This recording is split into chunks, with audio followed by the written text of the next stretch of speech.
My story starts in Detroit.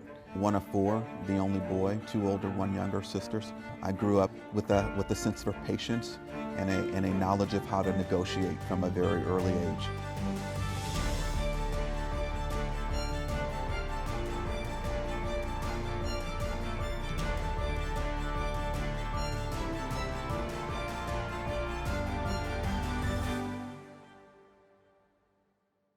My first job was actually at a TV station. It was a public access TV station in Michigan. And so that's where I developed my love of storytelling. Later would wind up going on to study journalism in college. And what I took away from that job was always a sense for how I related to people and how people related to me. One of the things you're doing when you're directing a show and producing a show in a TV station is you've got your on-air talent or your on-camera talent. You've got people behind the scenes, and you're really trying to bring your vision for this show to life.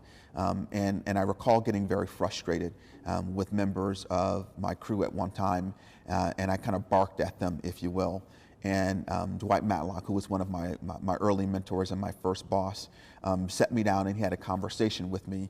And what he explained to me is I was right to demand what I was demanding to get the end result, but how I was going about that wasn't necessarily ending up in the most productive way. And the lesson at its core, as I relate, think about it years later, was it's not just what you say, but it's how people hear the message, right?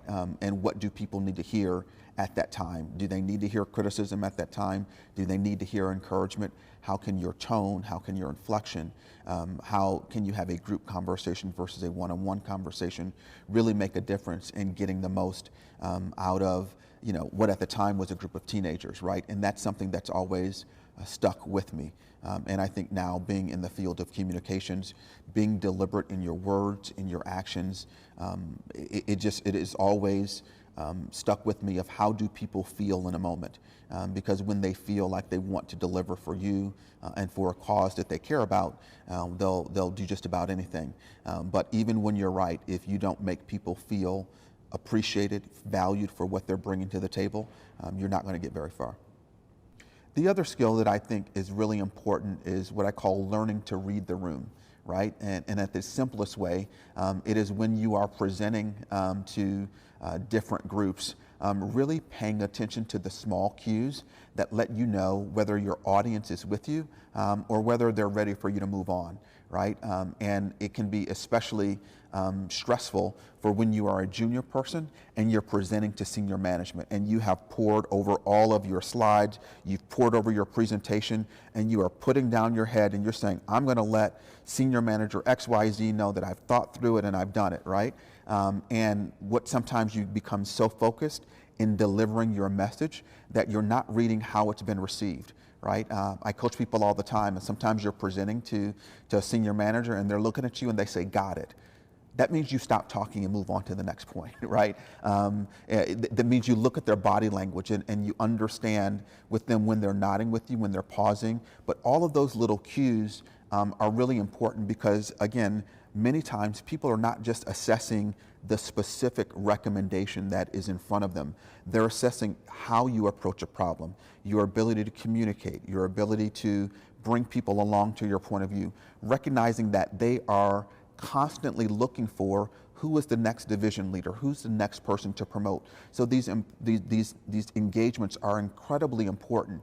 And if you go into it only thinking that you need to get out, the dollar or the proposals, getting a yes to the proposal, you're going to miss out on those important opportunities. So understanding how decisions get made, understanding that when you have these opportunities that you need to make the most of them, and that it's not just about the immediate yes, but you want people to leave that room saying, I really like the way Damon thought about that problem.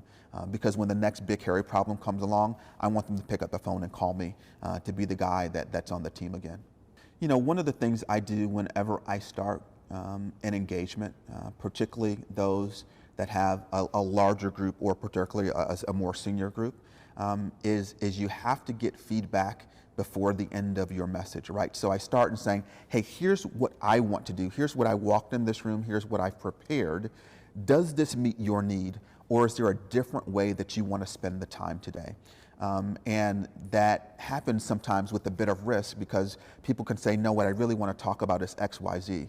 But what I found is that the more I can keep my audience in active listening mode for what they view as important versus simply what I came to say, we're going to be having a lot more of a positive dialogue than simply me getting through the 10 PowerPoint slides that I came to present.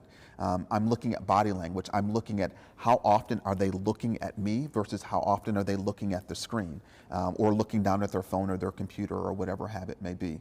Are you getting the nods, right? So the midpoint of saying, hey, that's the background, here's the objective, are you with me, right? And don't move on past that point. Get a yes or get a no. Right? But don't say, the perfunctory, how you doing today? And then people say, I'm not doing very good, and you're already into the next sentence. So really pausing and getting that verbal feedback, getting those body language feedback is really important.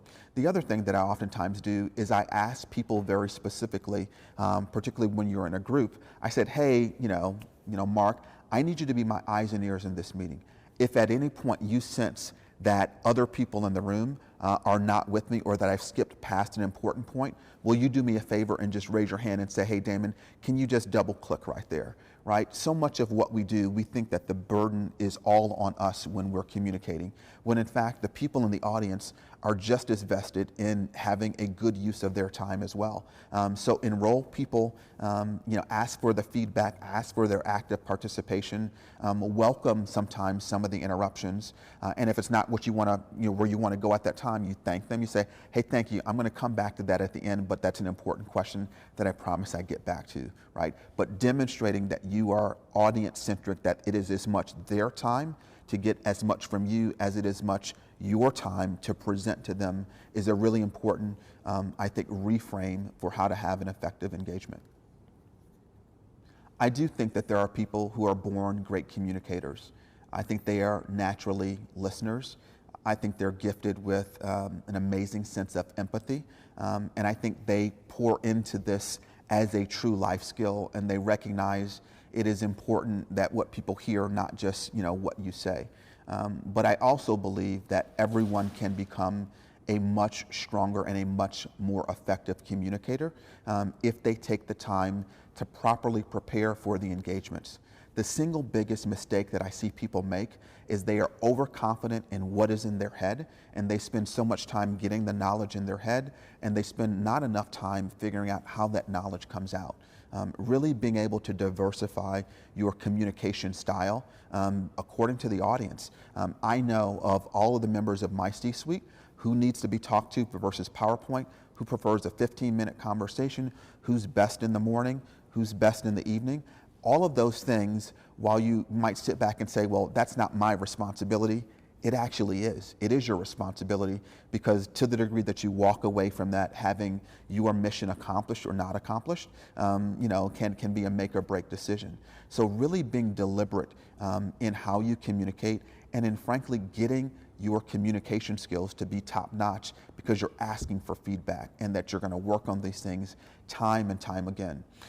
It can be incredibly painful to have to listen to an audio or video recording of yourself, but it is actually one of the most helpful things that you can do to really understand and then to unpack that with someone who perhaps is not in your same discipline or doesn't see the world the way that you might that in the same way that you do.